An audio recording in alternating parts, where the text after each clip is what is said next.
तो good morning दोस्तों। तो हमारा दिशा 2020 का साइकोलॉजी का रिवीजन चल रहा है टॉपिक वाइज। तो हमने अभी 4-5 टॉपिक के वीडियो अपलोड कर दिए हैं, आप जाके देख लेना। अभी आपका आज करेंगे हम अभिप्रेरणा मोटिवेशन।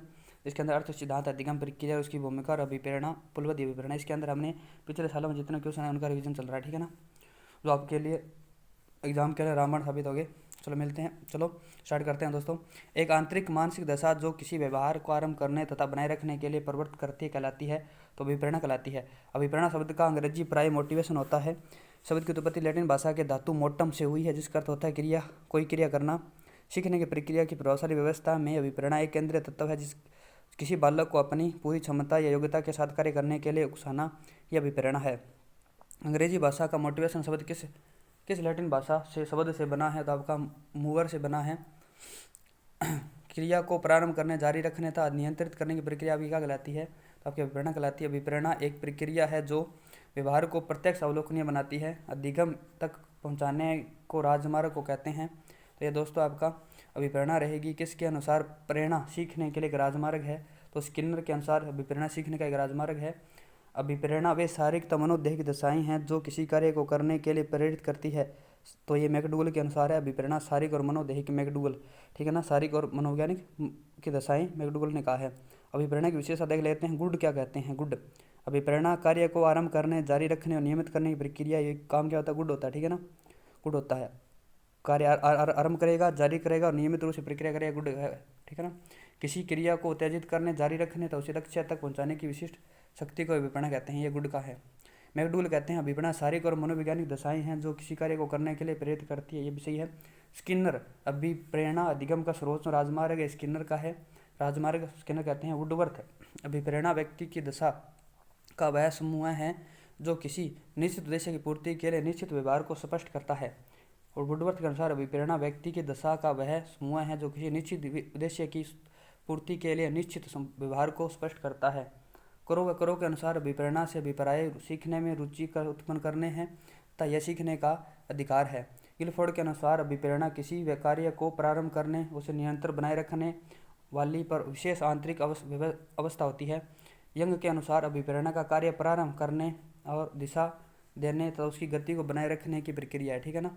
आगे देखिए दोस्तों, मैकडूगल के अनुसार अभिप्रेरणा व्यक्ति के एक आंतरिक शक्ति परिवर्तन है।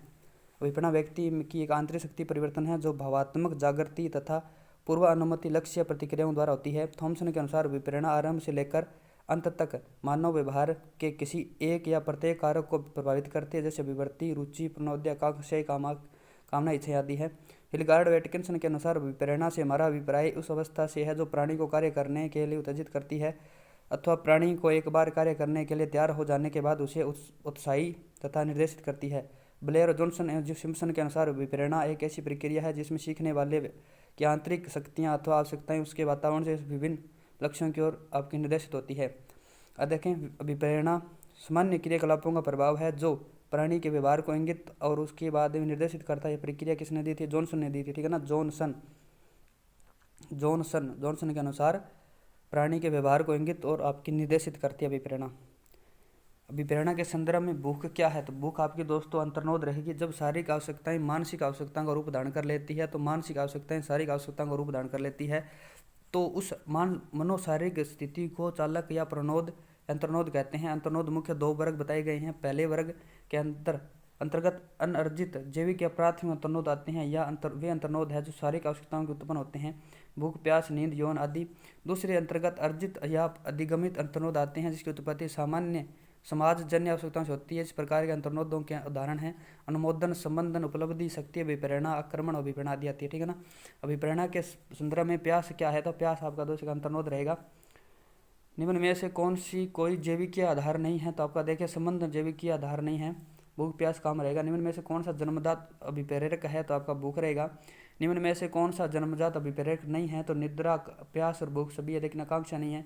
निम्न में से कौन सा उदाहरण अर्जित प्रेरक का है, तो आपका पुरस्कार और रुचि है। निम्न में से कौन सा प्राकृतिक अभिप्रेरणा का उदाहरण नहीं है, तो प्राकृतिक अभिप्रेरणा का प्रतिष्ठा नहीं है। कौन निम्न में से कौन सा जन्मजात प्रेरक नहीं है? तो जन्मजात प्रेरक आपका दोस्तों आदत नहीं रहेगा। निम्न में से कौन सा दैहिक अभिप्रेरक नहीं है? तो उपलब्धि नहीं है। निम्न में से कौन सा अभिप्रेरणा का घटक नहीं है? तो आपका दोस्तों अनुमान नहीं है, जबकि प्रोत्साहन, आवश्यकता और अंतरोत्न है, ठीक है ना। तो अभिप्रेरणा के 3 घटक बताए गए हैं। आवश्यकता है, नीड यानी चालक यानी ड्राइव होता है। लक्ष्य, उद्दीपक, प्रोत्साहन यानी गोल, स्टिमुलस या इनिशिएटिव होता है, ठीक है ना। स्नेह प्राप्त करने की इच्छा अभिप्रेरणा से संदर्भित होती है, तो स्वाभाविक अभिप्रेरणा होती है। ऐसे दो संदर्भित मानववादी मनोवैज्ञानिक कौन है जिन्होंने मानव व्यक्ति की व्याख्या स्वयं एवं आवश्यकताओं के सिद्धांत के आधार पर की है? तो आप क्या आएंगे, मेस्लो तथा रोजर्स ने की थी। साथियों के दबाव से मूर्खतापूर्ण अनुमान इनमें में से किस आवश्यकता से विपरीत होता है? तो आपका उपलब्धि से होता है। प्रेरणा प्रबलन हास सिद्धांत के प्रदाता है, तो यह हल है आपके, ठीक है ना। सशक्त अभिप्रेरणा सीखने का प्रभावशाली घटक होता है, तो आपके शीघ्र सीखना होता है। अभिप्रेरणा चक्र का सही क्रम का चयन कीजिए, तो पहले आवश्यकता होगी, उसके बाद चालक आएगा, उसका आपको प्रोत्साहन मिलेगा और उसके बाद आपको पुरस्कार प्राप्त होगा, ठीक है ना। अभिप्रेरणा सेट का सही अनुक्रम कौन सा है? तो इसके अंदर दोस्तों स्टार लगा हुआ देखिए, चक्रीय अभिप्रेरणा चक्र, अभिप्रेरणा चक्र, आवश्यकता, चालक और लक्ष्य, ठीक है ना। इसके अंदर देखें चक्रीय संज्ञात्मक अभिप्रेरणा चक्र के 4 चरण हैं। आवश्यकता है, उसके बाद में चालक है, लक्ष्य है और संज्ञान है। सशक्त अभिप्रेरणा सीखने का प्रभावशाली घटक इनमें से कौन सा है? तो आपके शीघ्र सीखता है। प्रेरक के अंतर्गत सम्मिलित किया जाता है, तो आपका प्रोत्साहन, आवश्यकताएं और प्रबलन प्रेरणा सभी किया जाता है। किस मनोवैज्ञानिक के अनुसार प्रेरकों का वर्गीकरण जन्मजात वर्जित है? तो थॉमसन के अनुसार प्राकृतिक और कृत्रिम प्रेरक बताए गए हैं। मेस्लो के अनुसार जन्मजात वर्जित प्रेरक बताए गए हैं। और गेरेट के अनुसार जैविक और सामाजिक और मनोवैज्ञानिक प्रेरक बताए गए, ठीक है ना। थॉमसन ने के अंदर प्राकृतिक और कृत्रिम बताया है, मेस्लो ने जन्मजात वर्जित बताया है, गेरेट ने जैविक और सामाजिक और उसके अंदर मनोवैज्ञानिक प्रेरक बताए हैं, ठीक है ना। निम्न में से कौन से प्रेरकों का वर्गीकरण गेरेट द्वारा किया गया था? तो गेरेट ने दैहिक, मनोवैज्ञानिक और सामाजिक बताया था। प्रेरकों का वर्गीकरण अनेक विद्वानों ने किया। मेस्लो द्वारा किया गया वर्गीकरण सही ढंग से निम्न में से किस विकल्प में दिया गया? तो मेस्लो ने जन्मजात वर्जित बताया था। निम्न में से कौन सा अभिप्रेरणा का पक्ष नहीं है? तो अभिप्रेरणा का आपका दबाव नहीं है दोस्तों, ठीक है ना। आवश्यकता, ड्राइव और प्रोत्साहन है। शिक्षा की प्रक्रिया में प्रेरणा का महत्व है, इस बात को ध्यान में रखें। अध्यापक को निम्न में से कौन सा कार्य नहीं करना चाहिए? तो इनामों का प्रलोभन देकर बालकों को प्रतियोगिता पैदा करना, ये नहीं करना चाहिए। जबकि कार्य के लक्ष्य को स्पष्ट करना, शिक्षार्थियों को सामाजिक कार्य में भाग लेने के लिए अवसर देना और बालकों को अपने कार्य में सफल होने के लिए अवसर प्रदान करना, ऐसे भी करना चाहिए। शिक्षण अधिगम प्रक्रिया में अभिप्रेरणा आवश्यक है। अभिप्रेरणा अभिप्राय को स्पष्ट करती है और लक्ष्य की ओर आकर्षित करती है, तो इसका आर, ए और आर दोनों सही है। निम्न में से कौन सा कथन बाह्य प्रेरक का है? तो कविता पाठ, गणित के प्रश्न का हल करना, दौड़ में भाग लेना और चित्र बनाना, जबकि दौड़ में भाग लेना ये आपका बाह्य प्रेरक है दोस्तों, ठीक है ना। निम्न में से कौन सा उदाहरण अभिप्रेरणा का परिणाम नहीं है? अभिप्रेरणा का परिणाम नहीं है, तो आपका दूसरा रहेगा दोस्तों, ठीक है ना। जॉन स्टुअर्ट मिल 12 वर्ष की उम्र में दर्शन का अध्ययन आरंभ कर दिया, ठीक है ना, ये नहीं है। कृष्णा नृत्य का समय 1 घंटे से बढ़ाकर 2 घंटे कर दिया। जगन ने श्वास लेने की प्रक्रिया में रुचि दिखानी प्रारंभ कर दी। और राम ने तेजी से आधुनिक तथा प्राचीन ऐतिहासिक प्रवृत्तियों में सहज संबंध स्थापित करने प्रगति की है, तो ये संबंध रहेगा, ठीक है ना। इसके बाद देखिए अधिगम सर्वोत्तम होगा जब अभिप्रेरणा होगी। निम्न में से कौन सा तत्व अभिप्रेरणा से संबंधित नहीं है? तो आपका मूल प्रवृत्ति नहीं, अंतर्रोध प्रेरणा आवश्यकता है। कौन सी जैविक आवश्यकता कम जरूरी है? तो आपकी उपरोक्त में से कोई नहीं। यौन, प्यास और भूख सभी है जरूरी है। निम्न में सीखने के लिए अभिप्रेरणा अभिप्रेरित करने का सबसे उपयुक्त तरीका कौन सा है? तो यह बताना कि प्रकरण बहुत महत्वपूर्ण है। निम्न में से कौन सा आंतरिक अभिप्रेरणा का उदाहरण है? आंतरिक अभिप्रेरणा उदाहरण देखिए, एक कहानी की पुस्तक पढ़ना, क्योंकि कहानी पढ़ने में आपको आनंद आता है, ठीक है ना। सशक्त अभिप्रेरणा सीखने का प्रभावशाली घटक है, तो इसके अंदर व्यक्ति शीघ्र सीखता है। मानव आवश्यकताओं का पदानुक्रम किसने दिया था? तो आपका मेस्लो ने दिया था। मानव अधिगम सिद्धांत, मानवतावादी अधिगम सिद्धांत प्रतिपादक मेस्लो ने किया था। मेस्लो ने अपने अधिगम सिद्धांत को सन 1954 में प्रतिपादित किया। मेस्लो के अनुसार अधिगम का एक मानवीय प्रक्रिया है जिसके द्वारा अधिगमकर्ता को अपने सभी प्रकार के उद्देश्यों की प्राप्ति में सहायता मिलती है। अधिगम स्वयं अपनी विभिन्न प्रकार की आवश्यकताओं द्वारा संपन्न होता है। वह आवश्यकताएं निम्न स्तर से लेकर उच्च स्तर तक पाँच बताई गई है, ठीक है ना। तो इसके अंदर देखें, पहले आपकी शारीरिक आवश्यकता है जिसके अंदर भूख प्यास आदि आती है। उसके बाद दूसरी आवश्यकता सुरक्षा संबंधी आवश्यकताएं जिसके अंदर खतरे से दूर सुरक्षित अनुभव करने की आवश्यकता आती है। उसके बाद देखें, तीसरी है आपकी प्यार और दूसरों से संबंध रखने की आवश्यकता। और उसके बाद हम देखें 4 नंबर आत्म सम्मान बनाए रखने की आवश्यकता, जिसमें दूसरों से सम्मान पाने उपलब्धि और प्रसिद्धि और ज्ञान पाने की आवश्यकता होती है। उसके बाद में आत्म अभिव्यक्ता, आत्म सिद्धि संबंधी आवश्यकता आती है, ठीक है ना। तो पहली ये देखिए इसके अंदर अस्तित्व रक्षा संबंधी आवश्यकताएं हैं, ये विकास संबंधी आवश्यकताएं हैं, और इसके अंदर ये निम्न स्तर की आवश्यकताएं, उच्च स्तर की आवश्यकताएं, ठीक है ना। मैस्लो के अधिगम सिद्धांत में स्पष्ट किया है कि आवश्यकताएं की पूर्ति हेतु व्यक्ति को संघर्ष करता है, उसमें से कुछ सीखने की इच्छा होती है। मैस्लो के अनुसार अधिगम एक ऐसी प्रक्रिया है जो आवश्यकता के पूर्ति के साथ व्यवहार में परिवर्तन करती है। शिक्षक महत्व देखें, अधिगम हेतु मानव के समान व्यवहार किया जाना चाहिए, मशीन अथवा पशुओं के समान नहीं। विद्यार्थी के आत्म संपर्क विकसित पर बल देना चाहिए। अधिगम में आत्म अभिव्यक्ति पर बल देना चाहिए, मूल आवश्यकताओं की पूर्ति पर बल देना चाहिए, बाल केंद्रीय शिक्षा पर आधारित सिद्धांत देना चाहिए। शिक्षण अधिगम मानवीय आधार पर होना चाहिए, ठीक है ना। निम्न में से कौन सा मैस्लो के आवश्यकता के पदानुक्रम से संबंधित नहीं है? तो आपका दोस्तों दैहिक आवश्यकताएं हैं, स्नेह और समर्थता है, आत्मसिद्धि, जबकि व्यक्तिवाद व समयवाद नहीं है। मैस्लो के अभिप्रेरणा सिद्धांत को कहा जाता है, तो आपका आवश्यकता पदानुक्रम का सिद्धांत कहा जाता है। निम्नलिखित में से सभी मैस्लो के आवश्यकता सिद्धांत से संबंधित सिर्फ एक को छोड़कर है, तो देखें आध्यात्मिक आवश्यकताएं नहीं होती है, ठीक है ना दोस्तों। सुरक्षा, आत्मसम्मान और शारीरिक आवश्यकता मैस्लो के अनुसार है। मैस्लो के सिद्धांत में अविकल्पित उच्चतम अवस्था होती है, तो आपकी आत्मसिद्धि होती है। प्रेरक प्राणी में विद्यमान शारीरिक एवं मनोवैज्ञानिक दशाएं हैं जो उसे निश्चित विधियों के अनुसार कार्य करने के लिए उत्तेजित करती है। प्रेरक की ये परिभाषा को देने वाले थे तो गेट्स वन्य थे। परिवेश की वस्तु जिसे प्राणी प्राप्त करने का प्रयास करता है कही जाती है, तो आपका प्रेरक कही जाती है। एक अध्यापक को निम्न में से किस कथन से सहमत होना चाहिए? तो देखें, बाह्य अभिप्रेरणा तब होती है जब अधिगमकर्ता बाह्य पुरस्कार प्राप्त करने के लिए कार्य करता है। इस कथन से आपको सहमत होना चाहिए। अभिप्रेरणा वर्णित होती है, अभिप्रेरणा के अंदर ज्ञानात्मक जागृति आती है और भावनात्मक जागृति आती है, ये वो दोनों सही रहेगा। अभिप्रेरणा व्यक्ति को कार्य करने हेतु गतिमान करने वाला कारक है। अभिप्रेरणा व्यक्ति के व्यवहार को नियंत्रित, परिवर्तित और दिशा निर्देशित करने में महत्वपूर्ण भूमिका निभाता है। अधिगम का राजमार्ग, अधिगम का मुख्य कारक, अनिवार्य स्थिति आदि नामों से भी जाना जाता है। उपलब्धि अभिप्रेरणा का सिद्धांत किसके द्वारा दिया गया था? तो ये मैकलेलैंड के द्वारा दिया गया था। तो देखें अगर देखें आपका है, निम्न में से उपलब्धि अभिप्रेरणा पर किन पर काम किया, किसने काम किया? तो मैकलेलैंड ने किया था उपलब्धि अभिप्रेरणा पर। कक्षा में अभिप्रेरणात्मक सिद्धांत का प्रयोग किया था। अभिप्रेरणात्मक सिद्धांत का प्रयोग किया जाता है तो उपलब्धि प्रेरणा वृद्धि हेतु किया जाता है। उपलब्धि आवश्यकता किस प्रकार की अभिप्रेरणा है? उपलब्धि आवश्यकता किस प्रकार की अभिप्रेरणा है? तो आपकी सामाजिक अभिप्रेरणा है। निम्नलिखित में से कौन सा कारक अधिगम करता आकांक्षा स्तर से प्रत्यक्ष रूप से संबंधित होता है? तो आपकी आंतरिक अभिप्रेरणा होती है। निम्नलिखित में से कौन सा विपरीत व्यवहार लक्षण है? तो आपका व्यवहार में दिशा है। निम्न में से कौन सा आंतरिक अभिप्रेरणा का अच्छा उदाहरण है? तो देखें, ऋतु कक्षा में होने वाले टेस्ट के लिए कड़ी मेहनत कर रही है क्योंकि यह पाठ्यक्रम सामग्री का अध्ययन करने के लिए आनंद महसूस करती है। निम्न में से कौन सा जन्मजात प्रेरक का उदाहरण है? तो आपका विश्राम है दोस्तों, ठीक है ना। निम्नलिखित में से कौन सा प्रेरणा का स्रोत नहीं है? तो आपकी तुष्टि नहीं है, जबकि आवश्यकता है, प्रोत्साहन है और आपका चालक है। निम्न में से अभिप्रेरणा का मूल तत्व नहीं है, तो मूल तत्व आपका दोस्तों आवश्यकता है, प्रणोद है, प्रोत्साहन है, जबकि उपलब्धि नहीं है। संवेग शब्द अंग्रेजी का रूपांतरण इमोशन है, तो लैटिन भाषा के किस शब्द से बना है? तो आपका इमोवर से बना है, इमोवर से। व्यक्ति भालू या शेर को देखता है, भाग जाता है, इसीलिए डर जाता है। यह कथन निमित्त में से किस सिद्धांत की ओर इशारा करता है? तो यह आपके जेम्स लेगे सिद्धांत की ओर इशारा करता है, जेम्स लेगे सिद्धांत की ओर। पॉलीग्राफ उपकरण का उपयोग किया जाता है, तो आपके झूठ पहचाने के में किया जाता है। व्यक्ति मस्तिष्क का कौन सा भाग सकारात्मक संवेगों के लिए उत्तरदायी है? तो आपका बायां गोलार्ध होता है। अधिगम के प्रक्रम में अभिप्रेरणा है, अधिगम के प्रक्रम में अभिप्रेरणा है, तो नए सीखने वालों में अधिगम के लिए रुचि का सर्जन करता है। ऐसे अभिभावक जो अपने बालकों की उपलब्धि अभिप्रेरणा को बढ़ावा देना चाहते हैं, उन्हें चाहिए कि बालकों के प्रारंभिक वर्षों में बिना अभिभावकों की मदद के अपनी जिम्मेदारियां संभालने हेतु प्रोत्साहित करें।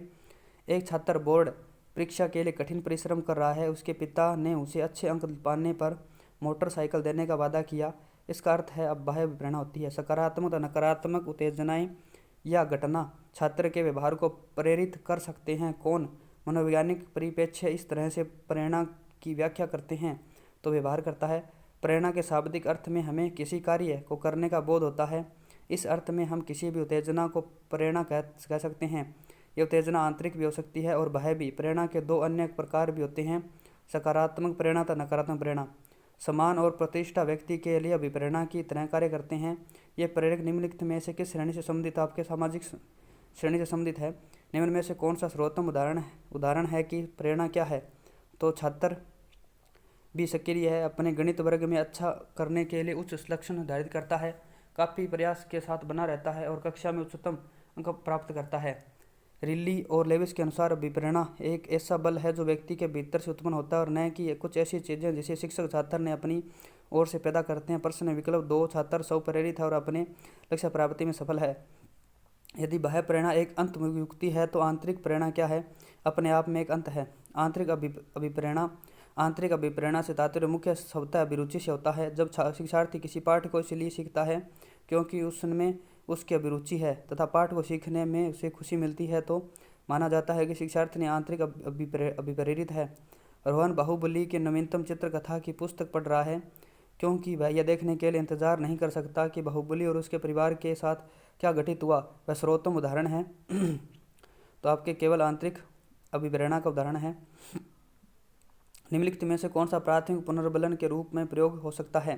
तो आपका एक बिस्किट हो सकता है। ठीक है ना। प्राथमिक पुनर्बलन वे होते हैं जो मनुष्य की जैविक आवश्यकताओं की पूर्ति करते हैं। बिस्कुट मनुष्य की जैविक आवश्यकता भूख की पूर्ति करता है।